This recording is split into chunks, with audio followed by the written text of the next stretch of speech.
Cyrus, Ulberic, Tressa, Primrose. These are just a few names that hail from the immensely popular JRPG Octopath Traveler. Released in July of 2018 for the Nintendo Switch, this game takes players through the stories of 8 different characters, each with their own origin and challenges, yet their fates coincide.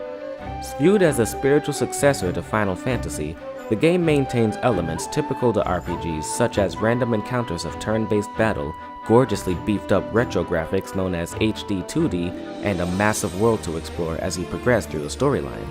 The composer for this game is Yasunori Nishiki, who previously worked for Konami and found much success on early arcade games such as Quiz Magic Academy. After becoming a freelancer in 2015, he found work with a music production company known as Imagine, who was responsible for putting Square Enix in contact with Nishiki. The music is a mix of rock and orchestral that covers every mood from headbanging to sheer beauty. And Nishiki made it very clear that he wanted to give fans the music they expected in these kinds of games, while also adding something new to the genre. Thank you, Mr. Nishiki, for this awesome soundtrack. We will be covering the rocking Decisive Battle II in today's episode of Stick to Games.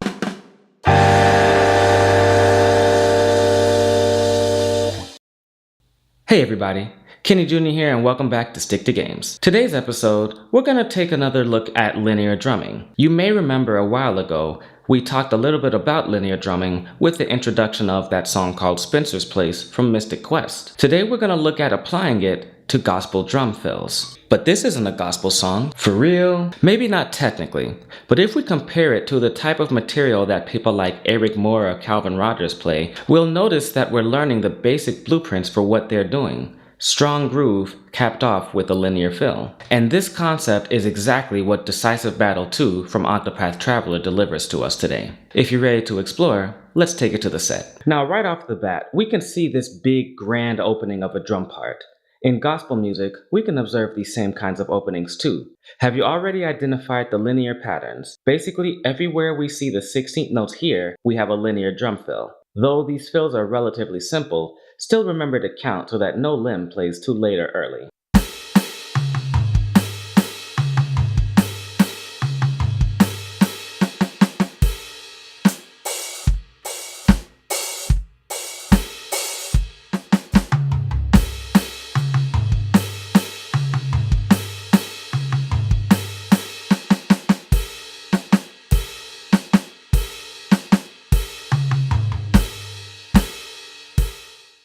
Then we come to Section A. So Section A goes into a 4-to-the-floor rock-style drum pattern with some hi-hat decorations every once in a while.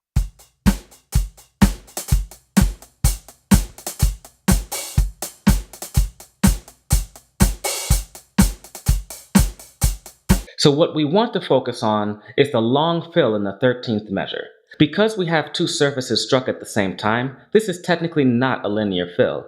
However, we can still observe it's on par with the style of gospel drumming. We also have some quick fills we sneak in for emphasis before, during, and after a band cue. I'll go ahead and demonstrate this as well.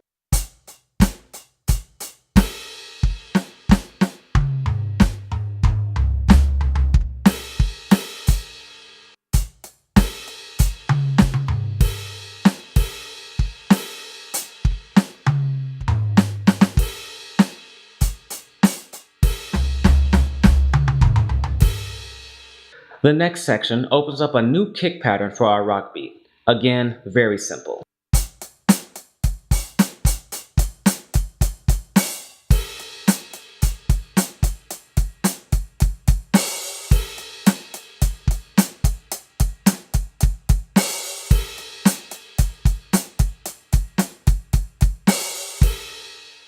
Then we have a fill starting at the pickup to measure 30. So pop quiz time. Linear or non-linear? Well, if you said linear, you're correct. If we start from the high tom, we can see that the drummer is to sound only one drum at a time. You are back and forth between your toms and snare here, so you will have to flex a little bit of creativity with your sticking. This particular fill demonstrates the integration of a backbeat inside of your fill.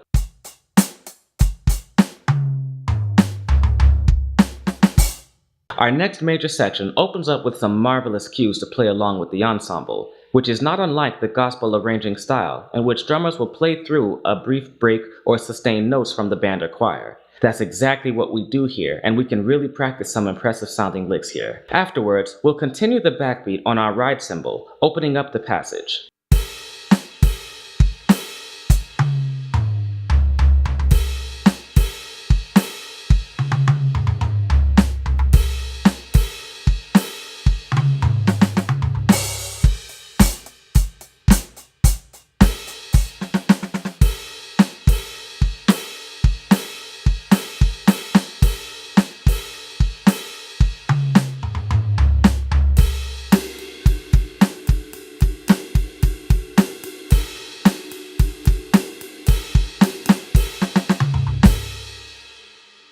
Section D acts as a little turnaround section, very short but sweet.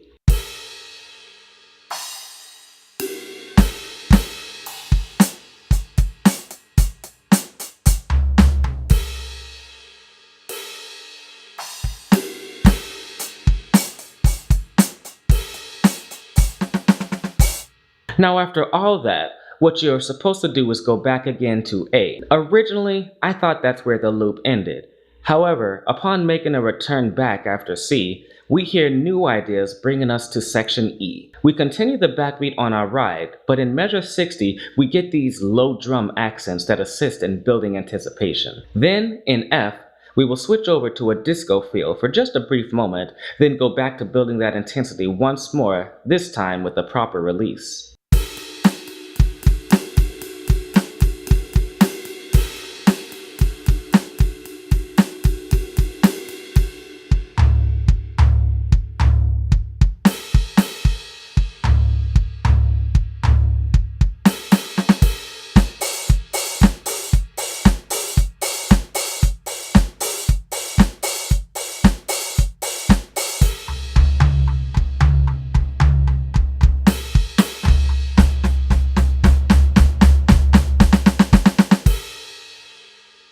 Finally, from measure 72 on, we make a return to the same backbeat from the beginning until it is time to clock out with this nice, final sounding fill that takes us all around the set with a cool snare, crash, kick, and drum interaction that can smoothly bring us back to the top once more.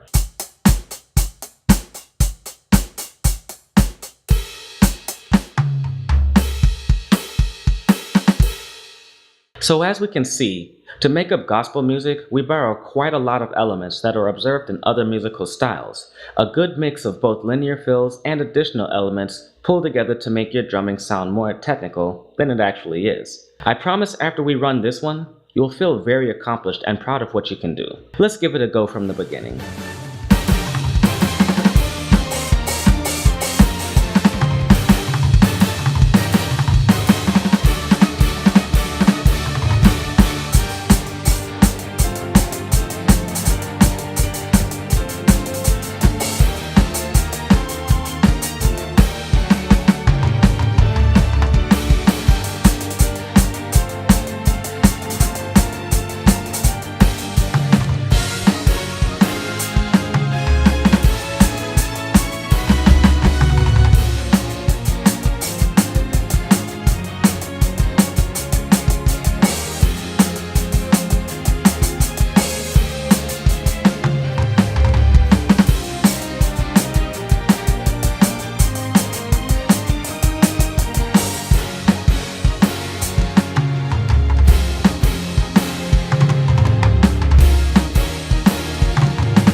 And alright everybody, that just about does it for what we needed to cover today. Hope you all enjoyed this. If you did, please remember to like the video and also subscribe to the channel so that you can see all of my future videos. Remember, these transcriptions are available on my website, and feel free to hit me up on social media. I'm on Twitter or Instagram, especially if you have a special song request that you'd like for me to cover on an episode. Till next time.